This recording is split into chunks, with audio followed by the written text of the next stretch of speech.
Okay, good morning everyone. चलिए आज हम लोग डिस्कस करते हैं class 6 subject science chapter 9 the living organisms and there surroundings. ठीक है, ये इस चैप्टर का सेकंड सेशन है। इस चैप्टर के लिए एक वीडियो आपको पहले मिल चुका है जिसमें हम लोगों ने बहुत सारे ऑर्गेनिज्म की ऑर्गेनाइजेशन को देखा था, उसके सिस्टम को देखा था और वो सिस्टम हमारे बॉडी में कैसे फिट है उसके बारे में समझा था। और फिर हम लोगों ने समझा था कि ये ऑर्गेनिज्म हम लोगों के इन्वायरमेंट में कैसे हैं, हैबिटेट और इन्वायरमेंट का डेफिनेशन देखा, फिर टाइप्स ऑफ हैबिटेट को देखा था, है ना। आज हम लोग प्रॉपर इसकी डिटेल्स पढ़ेंगे। आपके बुक्स में फर्स्ट जो पॉइंट और हेडलाइंस है वो है हैबिटेट एंड एडेप्टेशन। ओके, तो पहले हम हैबिटेट को समझते हैं। हैबिटेट का डेफिनेशन आप पहले ही लिख चुके हैं। क्या लिखे हैं? द प्लेस वेयर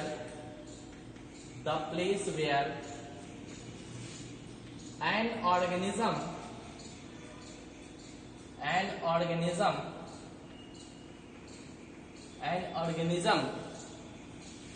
लिव और survive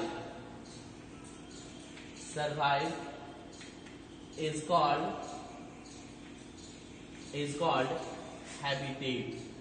ओके, इतना आप पहले भी देख चुके थे कि जहां भी कोई ऑर्गेनिज्म रहते हैं वो प्लेस उस ऑर्गेनिज्म के लिए हैबिटेट कहलाता है। ठीक है, अब हम लोग टाइप्स ऑफ हैबिटेट को देखें तो सबसे पहला है terrestrial habitat. Terrestrial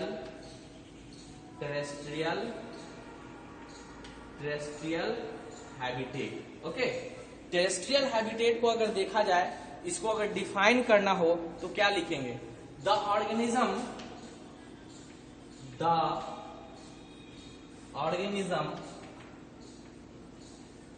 such as lion, tiger, human, etc. are live on land. These types of organism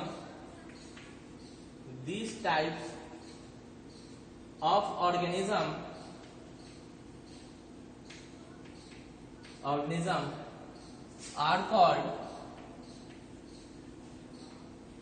called terrestrial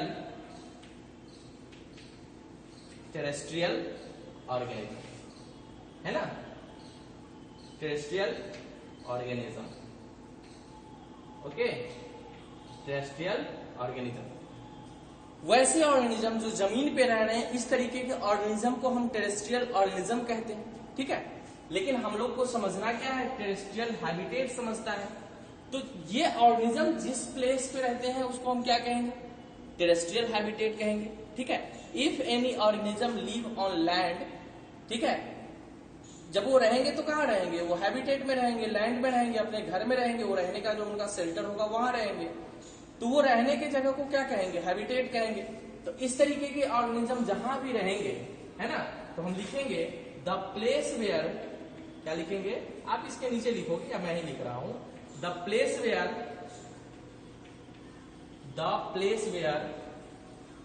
terrestrial organism live. Okay, terrestrial organism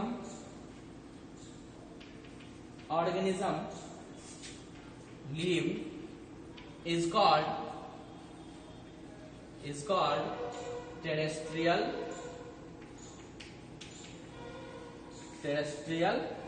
habitat।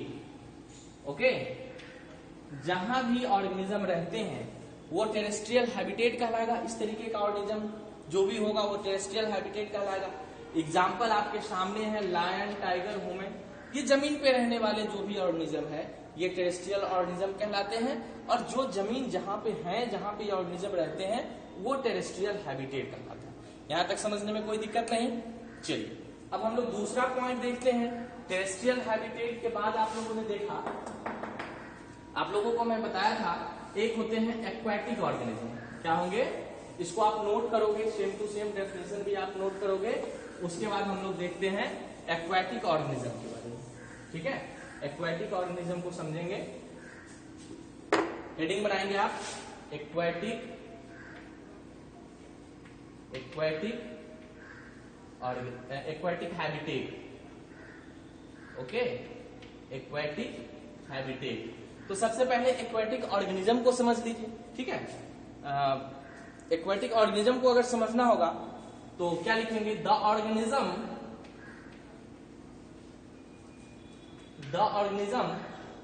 Such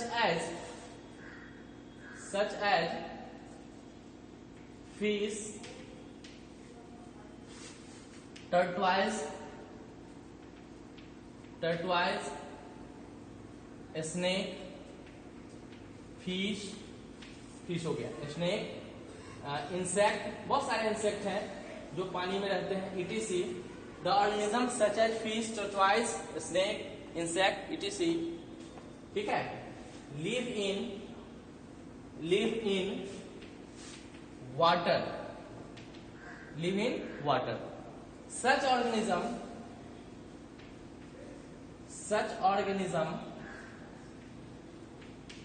is called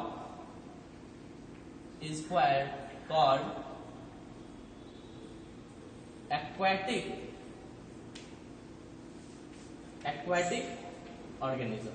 वैसे organism जो पानी में रहते हैं वो क्या कहलाएंगे, एक्वाटिक ऑर्गेनिज्म कहलाएंगे। लेकिन एक्चुअली में हम लोग को समझना क्या है, एक्वाटिक हैबिटेट समझना है, ठीक है। तो लिखेंगे the place where,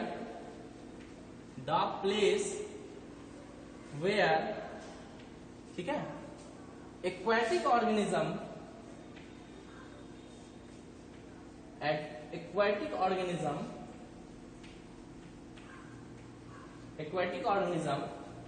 live, okay, is called aquatic habitat,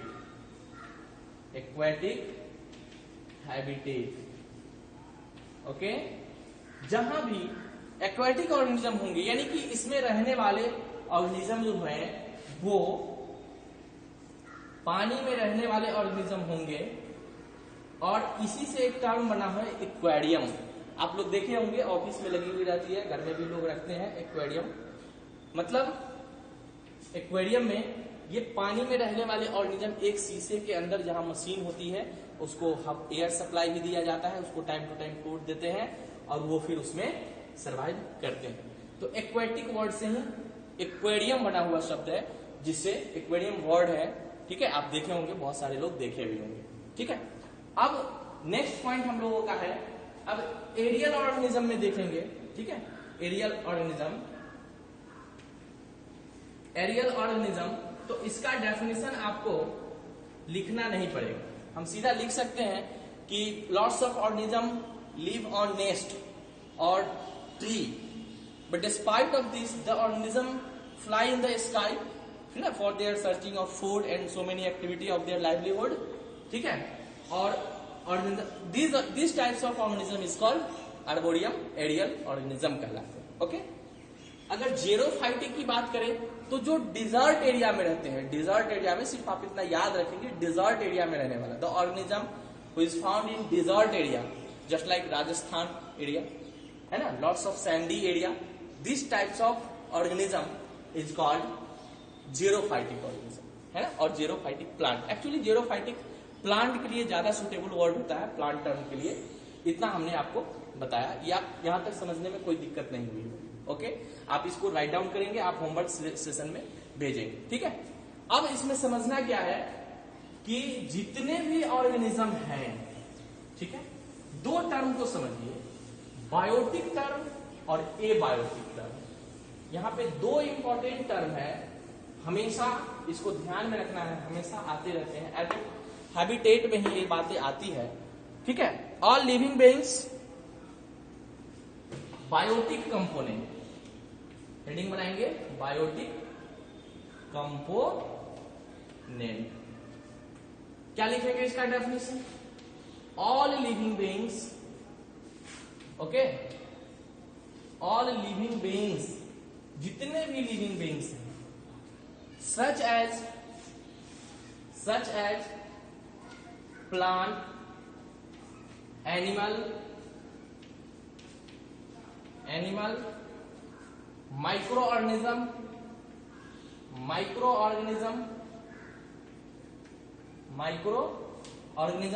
all living beings such as plant, animal, microorganism are called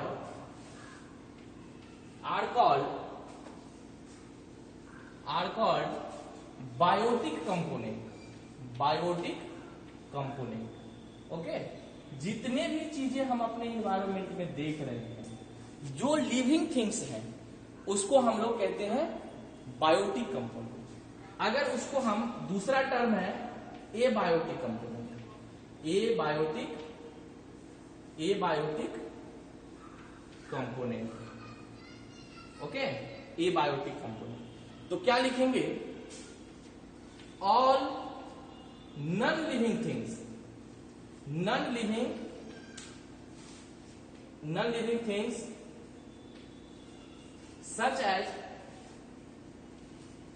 such as soil,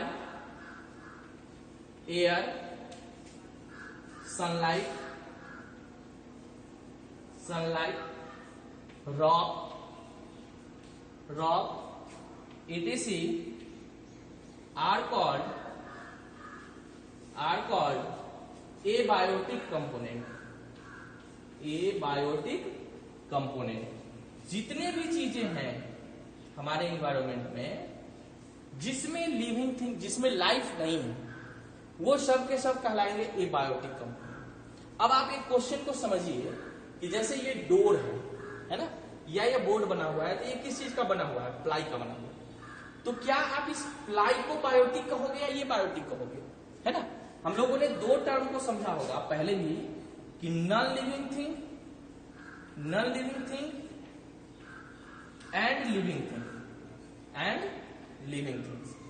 तो लिविंग थिंग्स आपको पहले से पता है, जो जिंदा है ना, जिसकी सांस चल रही है, जिसके बॉडी में मूवमेंट है, ये सब लिविंग थिंग्स है. नॉन लिविंग थिंग्स जिसमें ये सब लिविंग थिंग्स वाली प्रोसेस नहीं है, उसको हम नॉन लिविंग थिंग्स कहेंगे. तो अब आप कहोगे कि वुड हमारा क्या होगा, लकड़ी हमारा क्या होगा? देखिए, लकड़ी एक्चुअल में तो अभी तो फिलहाल ये नॉन लिविंग थिंग्स है, लेकिन कभी न कभी ये जिंदा था, कभी न कभी इसमें लाइफ थी, कभी न कभी इसमें रेस्पिरेशन होता था, फोटोसिंथेसिस होते थे, लिविंग थिंग्स की एक्टिविटी परफॉर्म करते थे. तो अगर किसी ऑर्गेनिज्म में कभी भी अगर उसमें लाइफ है तो उसको हम कहेंगे बायोटिक कंपोनेंट. कभी भी लाइफ था तो वो बायोटिक कंपोनेंट हुआ. लेकिन अगर कभी भी उसमें लाइफ नहीं था तो उसको हम एबायोटिक कंपोनेंट कहेंगे. इस बात को ध्यान रखिएगा. जब लाइफ था ही नहीं कभी, तो एबायोटिक स्टोन हजारों सालों से कहीं पड़े हुए हैं बट उसमें लाइफ नहीं था, उसको हम बायोटिक कंपोनेंट नहीं कर सकते क्योंकि उसमें लाइफ कभी था ही नहीं. लेकिन अगर हम उसी में दूध की बात करो तो दूध कहां से आ रहा है? गाय से आ रहा है, भैंस से आ रहा है, बकरी से आ रहा है, बाकी ऑर्गेनिज्म से आ रहा है जो लिविंग थिंग्स है, और उसके सोर्स से भी आ रहे हैं, लिविंग थिंग्स की सोर्स से आ रहे हैं. दैट मीन्स मिल्क हमारा बायोटिक सब्सटेंसेज होगा जो लिविंग थिंग्स हैं या लिविंग थिंग्स के सोर्स से आ रहे हैं. ये ऑर्गेनिज्म हमारा क्या कहलाएगा? बायोटिक थिंग्स कहलाएगा. इस बात की पूरी तरह ध्यान रखिए, है ना. बहुत सारे लिस्ट में दूंगा नेक्स्ट वीडियो में. आपको बायोटिक एबायोटिक आपको छांटना है, अलग अलग करना है. आप लोग तो बनाए भी थे, 300 लिस्ट हमने दिया था. आप लोग थोड़ा कमेंट्स करके बताना कि 300 थिंग्स का लिस्ट अपने एनवायरमेंट से हम बनवाए थे या नहीं बनवाए थे. अगर नहीं बनवाए थे तो हम बनवाएंगे, ठीक है. आप बताओगे होमवर्क सेशन में कि मैंने 300 लिस्ट कभी बनवाया था आप लोगों को, जिसमें 10 कैटेगरी में उसको सॉर्टिंग करने की बात हुई थी, लिविंग नॉन लिविंग, ये बात हुई. अब क्या डिपेंड करता है कि जितने भी लिविंग ऑर्गेनिज्म हैं, बायोटिक कंपोनेंट एबायोटिक कंपोनेंट पे डिपेंड होता है ना. लिखेंगे यहां पे ऑल बायोटिक कंपोनेंट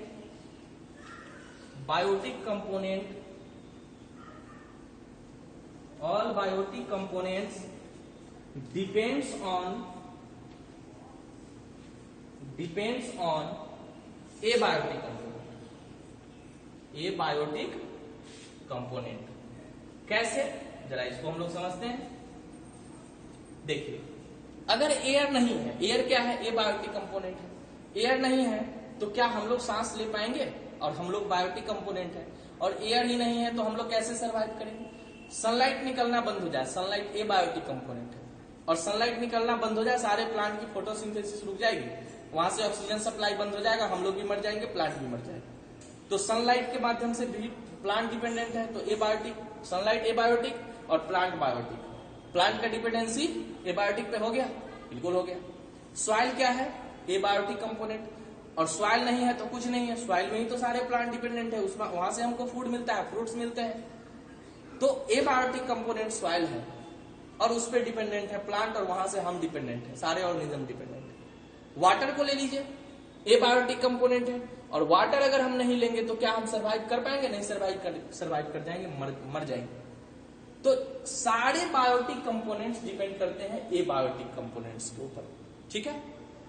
तो इस पॉइंट को आप नोट करेंगे। नेक्स्ट वीडियो में हम लोग फिर इस तरह के एक्सट्रीम कंडीशन में बहुत सारे ऑर्गेनिज्म सरवाइव करते हैं, उन सरवाइव करने का कैसे, उसमें कौन से ऐसे फीचर्स अवेलेबल हैं, उस पर हम लोग डिपेंडेंट, ये एडेप्टेशन कहलाता है, उस पर हम लोग डिस्कस आपको नेक्स्ट वीडियो में करेंगे। आप इतना नोट्स बनाएं, होमवर्क सेशन में भेजें, अब और अपना ख्याल रखें। Take care. आज के लिए इतना ही, गुड बाय।